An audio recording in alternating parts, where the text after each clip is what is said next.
My best friend and I were both 19. We came from well-off families in New Jersey, and we enjoyed spending our summers down at the Jersey Shore. My family had a house in Belmar, and my friend's family had one in La Valette. One summer night, we decided to drive from my house to his, about an hour's drive away. While we often sought out parties, we agreed that night to keep things low-key, grab a few beers, roll a joint, and relax on one of the private beaches under the stars. La Valette has both a beach side and a bay side, with high dunes and steep drop-offs near the ocean. After some drinks at my friend's place, we grabbed a couple of bikes and rode out to a more remote beach that my friend insisted on going to. I didn't mind the longer ride, so we went along with it. The beach we arrived at was deserted, no cars were parked nearby, and all the houses on the street had their lights off. We hid our bikes in some bushes and walked to the beach. As we lay on the sand, talking and drinking, the night was peaceful, just the sound of waves and the occasional breeze. We even hoped to see a shooting star. But then, out of nowhere, I heard a faint buzzing sound, like a metallic drone, almost undetectable. It was a noise that couldn't possibly be coming from anything on the beach. My friend heard it too, and we both started looking around, trying to figure out where it was coming from. But the sound was so faint and hard to pinpoint that we couldn't tell where it was coming from. We started to feel uneasy. Just as we decided to leave, the buzzing sound suddenly grew louder, as if someone had turned a dial from 1 to 5 in an instant. The sound was now definitely coming from our right. Fear took over, and without thinking, we started running toward the sand dunes. We didn't even know what we were running from, only that something felt terribly wrong. Halfway to the dune, my friend grabbed my shoulder, stopping me in my tracks. Confused, I looked where he was staring and saw it, a tall, dark figure standing motionlessly at the top of the dune, its arms freakishly long, almost reaching its knees. It was utterly still, which made it even more terrifying.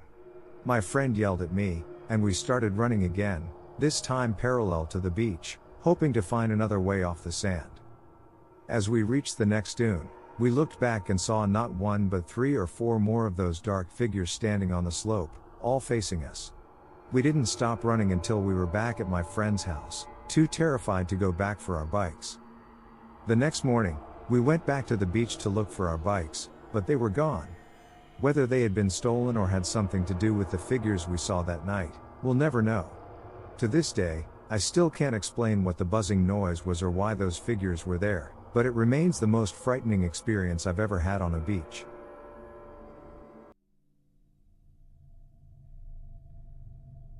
Beaches have always terrified me. Well, not always. My fear is a direct result of what I'm about to tell you. As a kid, I used to love the shore. I remember spending many summers eagerly anticipating the weekends when my family and I would hang out at our beach house. Or if I was lucky, they'd let me spend it at a friend's beach house, which was even more fun. I was 6, and this was one of those special summer weekends. My friends and I were going to spend a few unsupervised days at a beach house. One of my friends had recently gotten his driver's license, so we'd be driving down in his car. The drive was fantastic. My friend wasn't the best driver at the time, so most of the ride was spent laughing at him swerving and cursing the road. It was great. We arrived at the beach house in good time and immediately moved all of our stuff from the car to the rooms we'd be staying in. The layout of the house is important to the story, so I'll briefly mention it. There was a front door, a garage door that connected the back to the front yard, a back sliding door, and an upstairs deck that connected the upstairs bedrooms. There was also a spiral staircase that allowed you to go directly from the back deck to the ground, so you could enter and exit the house from upstairs.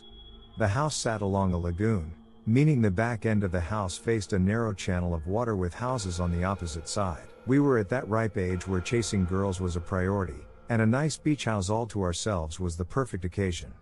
We spent a few hours figuring out which girls were down the shore at the time and talked to them on social media.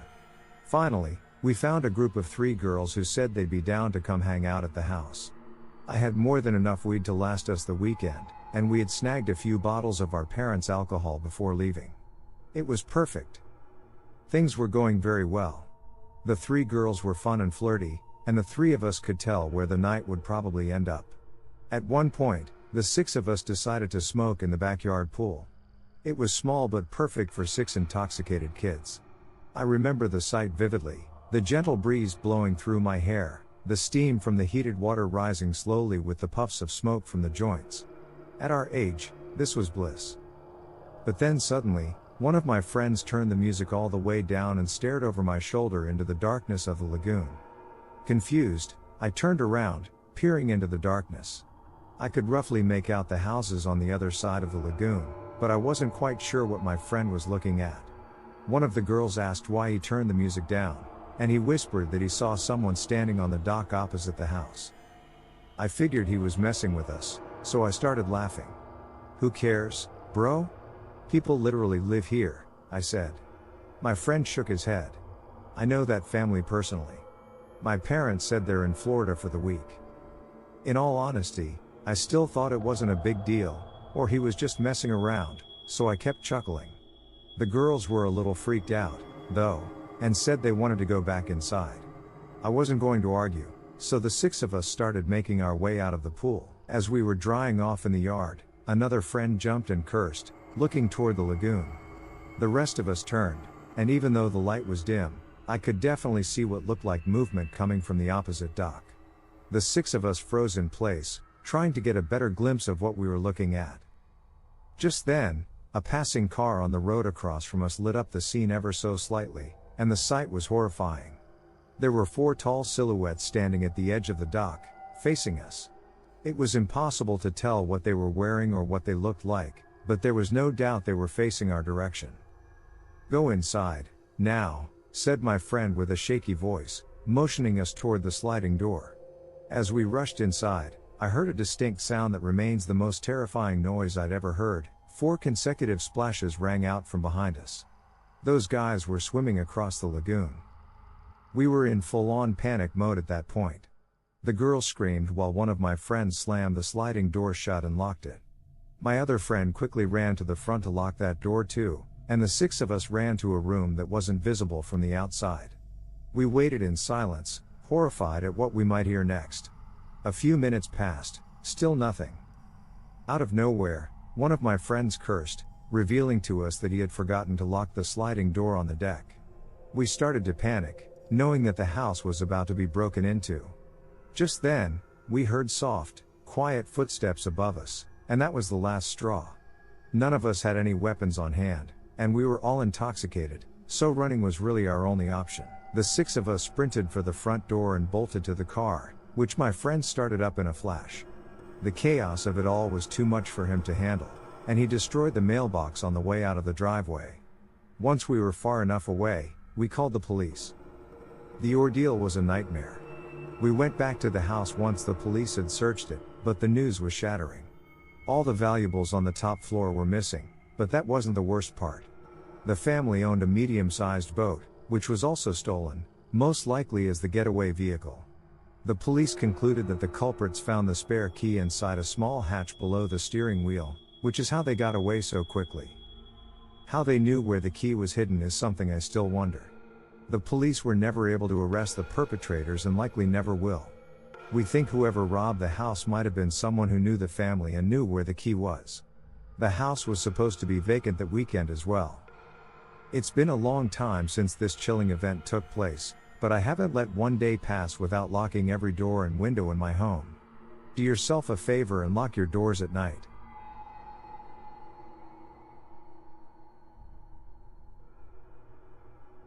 It was a calm summer night, and 4 young friends decided to spend their weekend at a secluded beach. Under the starry sky, they laid out blankets on the soft sand, chatting and sipping wine as the waves gently lapped the shore. The night seemed perfect, a peaceful escape from the hustle and bustle of their daily lives. As the evening progressed, the sound of their laughter mixed with the distant crash of the waves. However, the relaxed atmosphere was suddenly disrupted when one of the friends, a young woman, noticed a strange mechanical humming noise coming from the sky. She pointed it out, and the group stopped to listen, the carefree mood replaced by a growing sense of unease. Moments later, a small drone appeared in the sky above them, its red light blinking ominously as it hovered, watching them. The friends exchanged nervous glances, unsure of what to make of the unexpected visitor. The realization that they were being watched sent a chill down their spines. Without hesitation, they decided to leave the beach immediately. They packed up their belongings and hurried to their car, the drone still lingering overhead. The drive back was tense, the once lively conversations replaced by silence as each of them grappled with the unsettling experience. When they finally arrived at the driveway of one friend's house, the young man driving decided to check the car one last time. As he knelt down to inspect the tires, he discovered something that made his blood run cold, a small, unfamiliar device taped inside the wheel well. It was an air tag, a tracking device, and it had been following them all night. Panic set in as he realized the gravity of the situation. He quickly ripped the device from the car and smashed it on the ground, the small pieces scattering across the pavement. With his heart pounding, he rushed inside to warn his friends. They spent the rest of the night in the safety of the house, barricading themselves in the basement. Though they tried to stay calm, the fear that someone had been following them, tracking their every move, made sleep impossible. The thought of what might have happened if they hadn't discovered the air tag haunted them. Weeks passed, and the memory of that night slowly began to fade.